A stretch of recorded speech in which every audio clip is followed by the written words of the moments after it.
Reading is just a habit you gotta form in all of life. Books don't change people's sentences. Reading good, solid, reformed, Puritan literature, reading especially the classics, that's had the biggest impact on my life. Hi, and welcome to another episode of the Reformers Bookcast, a podcast hosted by Reformers Bookshop. My name is Cassie Watson, and I'm here today with Nancy Guthrie, author of several books, including Even Better Than Eden, 9 Ways the Bible Story Changes Everything About Your Story. Thanks for joining me, Nancy. Oh, Cassie, thank you so much. I love getting to talk with you and all of my friends down under. Great. Well, this feels like a treat for me because you used to host a podcast called Help Me Teach the Bible. And I loved that podcast. I was very sad when it ended. I would often listen to it when I had to teach through a particular book of the Bible for youth group or Bible study. And so to have the tables turned and interview you is quite exciting.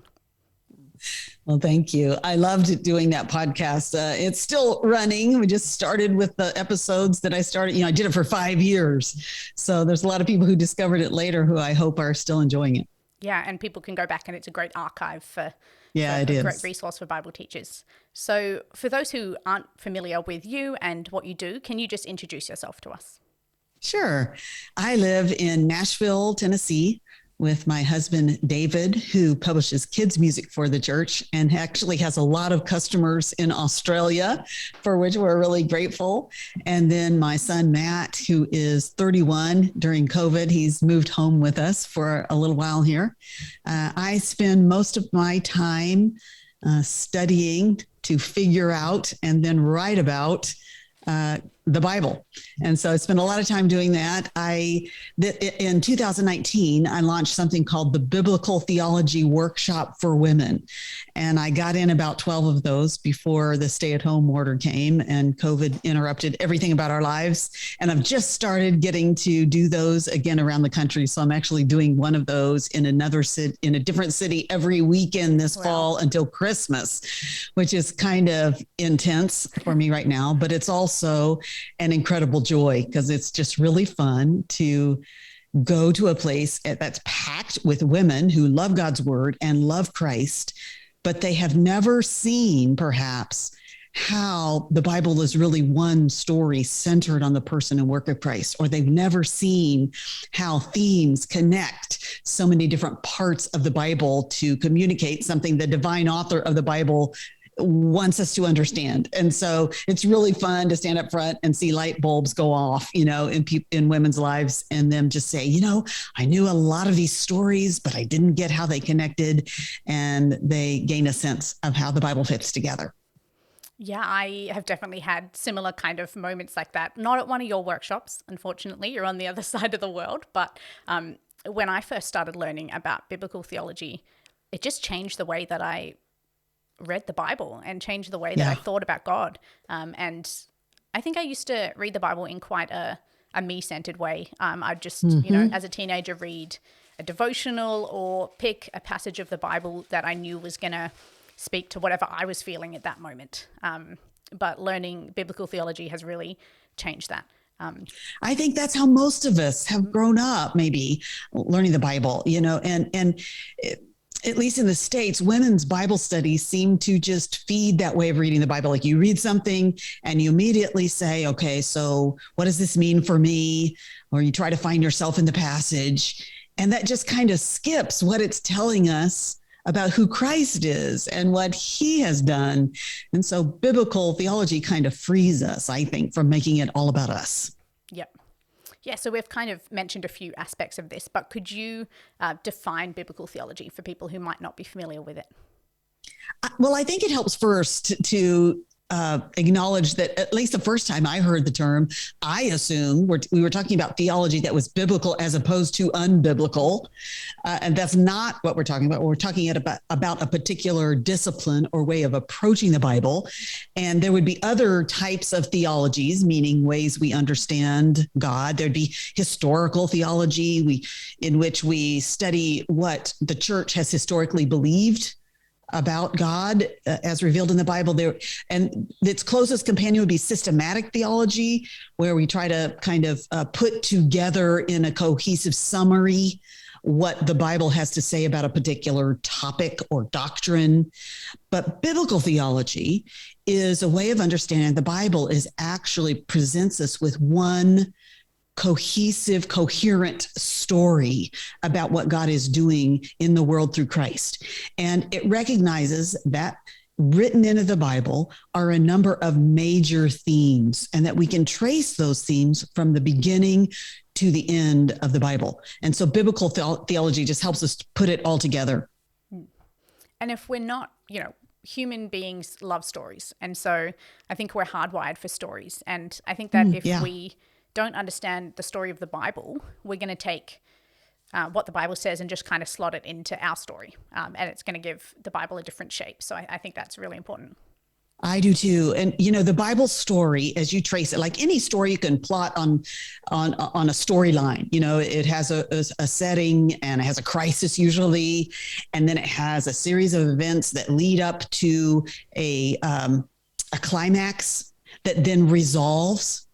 And the Bible does that. There's the original setting in Eden, and then there's the crisis by this curse that came into the world. And then throughout the Old Testament into the New Testament, we read these series of events, and then the Bible comes to a climax in the person and work of Christ, most specifically his death, resurrection, and ascension. And then the Bible resolves into the new heavens and the new earth. And, Cassie, I think that's where the difference comes. You were talking about we try to make it all about our story and we miss where we fit into the Bible story.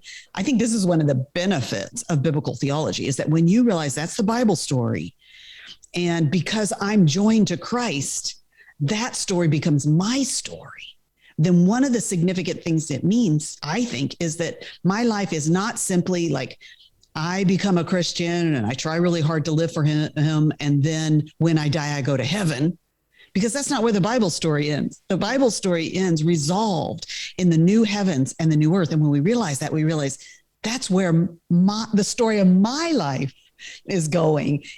My life actually climaxed 2,000 years ago in the person and work of Christ, in his death, resurrection, and ascension. And it's going to resolve into the new heavens and the new earth. And that changes everything about what I am looking forward to and what I am longing for. Yeah, it's not stripping us out of the story, but putting us in the right place, centering the story on God, but showing what it means for us. Yeah.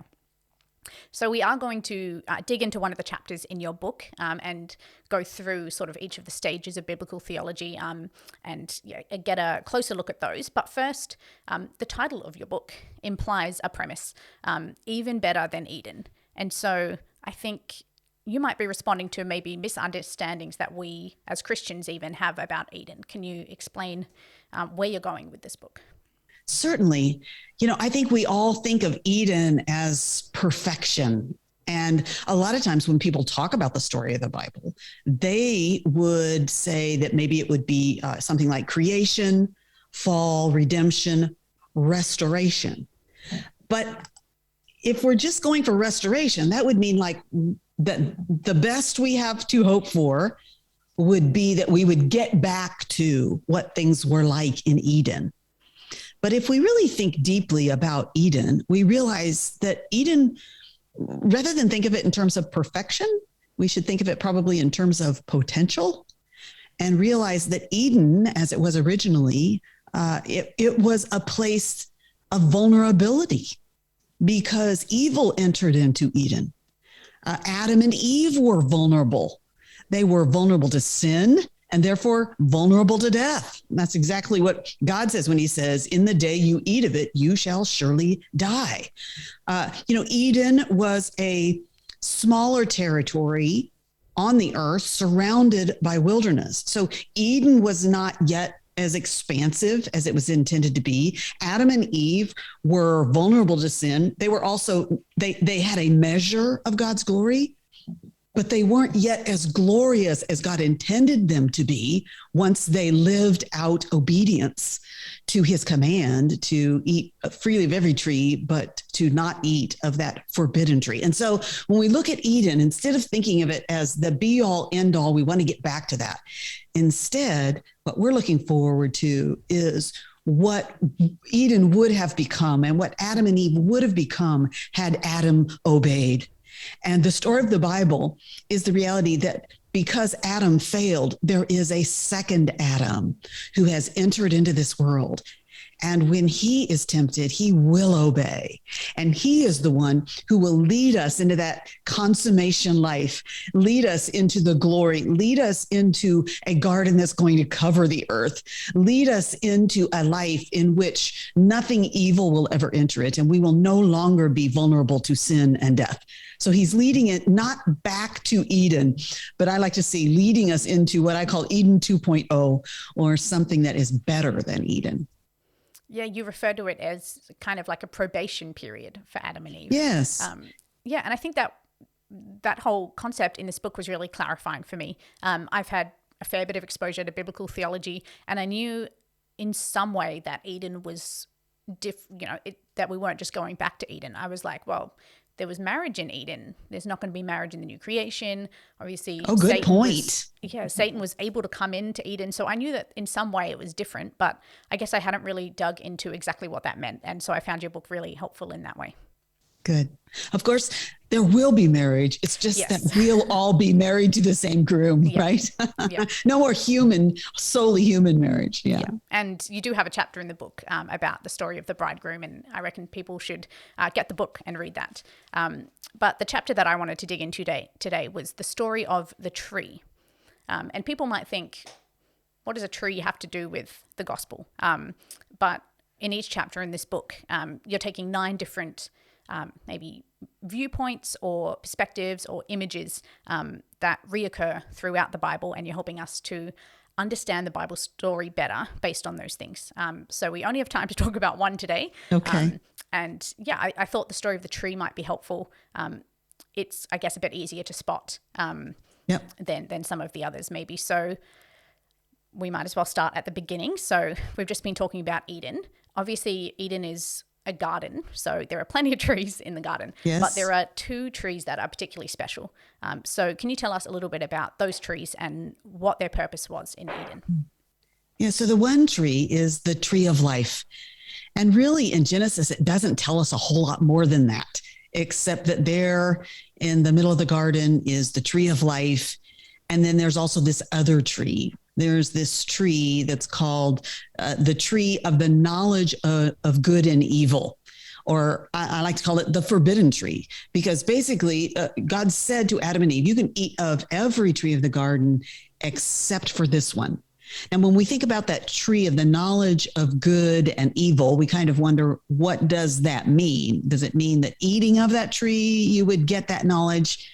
I think it kind of helps us to recognize throughout the rest of the Old Testament that oftentimes trees are places where judgments are made. So this tree, we could think of it in terms of this was the place where Adam should have made a judgment about what was good and what was evil. And he should have made that judgment based on what God had said. And God had said, you can't eat of this tree. And in the day you eat of it, you shall surely die. So at that moment, when Adam was at the foot of this tree, he should have judged the serpent's lies to be lies, and therefore obeyed God.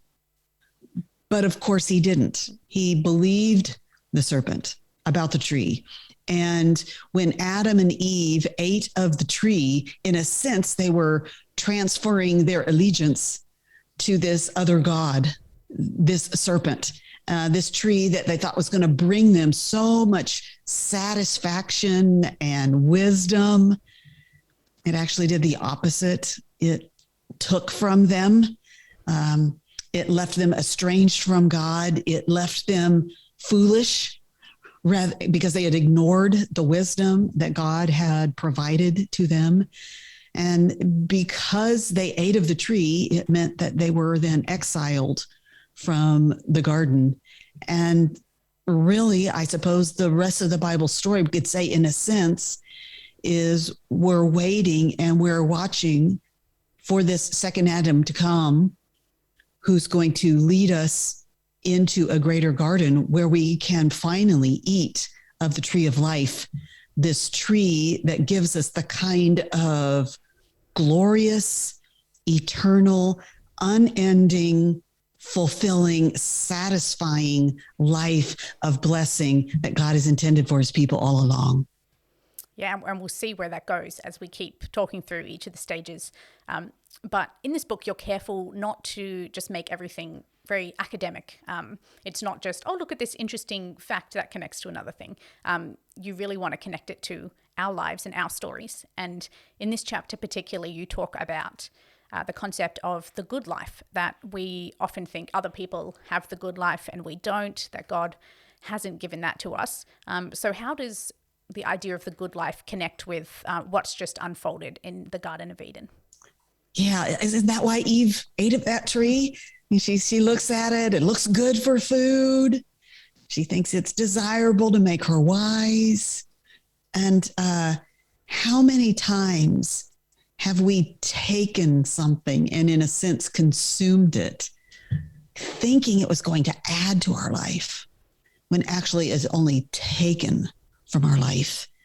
And I think what we see, what we're going to see as the story progresses of the tree is that, in a sense, the tree of life is an image of Christ himself, and that he is the good life, and that it's him we want to feed on into eternity to have the kind of life we desire, we are longing for. But it's only in him that we find it. And everything else we reach out thinking is going to give us the good life, it just can't deliver. Yeah.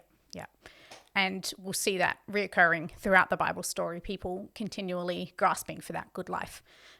So as we go from Eden, if we fast forward a few centuries down to Israel. So God has chosen Israel to be his nation. He's brought them out of slavery in Egypt and into the wilderness. How do we see the story of the tree play out in the wilderness? Well, first of all, you've got Adam and Eve who were tempted in regard to a tree. They're in this bright, sunny garden. And now we have the nation of Israel, and they are tempted in this barren wilderness. And the big question for both is, will they obey? And of course, once again, just as Adam failed to obey where he was, just once again, Israel fails to obey. They actually begin to think that the good life is back there in Egypt where they were. I mean, it's right. It's so crazy. They're like, you know what? Moses, we don't want you to be our leader anymore. So like, we're packing up and we're heading back to the brick factory to see if we can get our old jobs back. And it's like they've completely forgotten about the backbreaking work and the fact that their sons were being murdered. Because once again, they have this craving for something that they think they can get back there. And, similar to this craving, I think, that Eve had for more. But once again, they find out that no, everything they reach out for satisfaction only serves to disappoint them. Yeah. And we see that continue through, the kings and the prophets, people continually making the wrong choice and going after worldly things instead of what God has said is good. And of course, most of that period of history, we focus a lot on the kings. That's how we have the accounts. And even these people who are meant to be close to God and blessed by him are still choosing other things. And there is this tree, you talked about kings. We read in the prophets, Isaiah talks about this tree that's gotten mown down, that there's a stump of Jesse, and so here's a tree pictured as this kingly line of David. And then we see there in Isaiah, there is a shoot coming up out of this stump, which we realize is Christ himself. I mean, it's a beautiful picture, isn't it? Of how Christ is going to be this tree that's eventually going to grow, but he's growing out of this stump, meaning the nation of Israel that has been mowed down by Babylon in Babylonian captivity. And yet there's going to be a shoot out of that stump who is Jesus himself. Yeah. So things look pretty bad for a while. But of course, we know that. Then the Bible comes to Jesus. And we know that this is where the story really centers on Jesus. And one thing that I found really helpful about this chapter was just the reminder that Jesus dying on the cross was not arbitrary. It wasn't just that Jesus had to die and this just happened to be the way that it happened. But both Paul and Peter refer to the cross as a tree. This was intentional. So can you help us understand why it matters that Jesus died on the cross? Yeah. So especially Paul, I think he's the one who points back to something said in Deuteronomy. This is one of the places we need to know our Old Testament. And in the Old Testament, in Deuteronomy, if someone was judged and was killed for a crime is one thing. But we read in Deuteronomy, I think it's 23, that when a person is judged and they're hung on a tree, that they're experiencing the curse of God. There's a sense in which that hanging on a tree means they're being judged by God himself. And so we read in Deuteronomy, cursed is he who hangs on a tree. And this is exactly what Paul will use in Galatians when he talks about what happened at the cross. That at the cross, that curse of sin, the judgment for sin, not because Jesus was guilty of sin, but the judgment came from God when Jesus hung on the tree. Specifically, he hung on the tree, showing that he took our place as this one who experienced all of judgment in our place. And the curse has fallen upon him. But here's the gospel good news. So that the blessing Jesus deserves can flow into our lives so that we will never have to fear being cursed and being under the judgment of God. But instead, we will experience the blessing that he deserves. Yeah, wonderful, wonderful news. And you use this image in the book of how when Adam and Eve were sent out of Eden and there was an angel with flaming swords guarding the entrance to Eden. And you talk about how all that since then we've been waiting for someone who could come and pass through the flaming swords of God's judgment to give us access again to the tree of life. And Jesus is pierced by those swords, isn't he? Yeah. Right? He comes under the judgment of those swords, but he does it to lead us back in. Yeah, absolutely. And if we've got our eyes open to the big story of the Bible as we read about Jesus, we might also notice that the night before Jesus dies on a cross, he spends time in a garden, Garden of Gethsemane. And you've mentioned before that he is the second Adam. So the second Adam is wrestling with this choice of whether to submit to the will of the Father or to do what seems more pleasant. So why does it matter that the second Adam made a different choice than the first Adam? Yes. So here's the first Adam. And if he eats of the tree, he will die. And here is Jesus, and he is facing temptation about a tree. And if he obeys Jesus, so if Adam disobeyed, he would die. If Jesus obeys regarding this tree, meaning the cross of Calvary, then he will die. I think it's Romans 5 that helps us best to understand what's happening here, which is where we read, and I won't quote it exactly because I don't have it memorized, but, through his one act of disobedience, meaning Adam, all die. But through this one act of obedience on the part of Jesus, many will be made alive. So it's all about who we're connected to. So, we're born into this world connected to Adam. And so we inherit his sin. And if we just stick with being connected to Adam, we will never experience this newness of life. And so the most important question of our lives is, have I become joined to the second Adam? So that rather than my future being determined by the first Adam's disobedience, instead, my present and my future will be determined by this one I am joined to Christ. And as I am joined to him, my future is tied to his. And that means even when I physically die, I'll be alive. I'll be alive in Christ because I am connected to Christ and he can never die. Yeah, and that future that we have, because we're united to Christ, leads us into, I guess, what you call the last stage of biblical theology, looking at the new creation. So what role does the story of the tree play in the new creation? It's so beautiful, isn't it, Cassie? When you get to Revelation 21 and 22, it's as if all of these biblical themes are all resolving.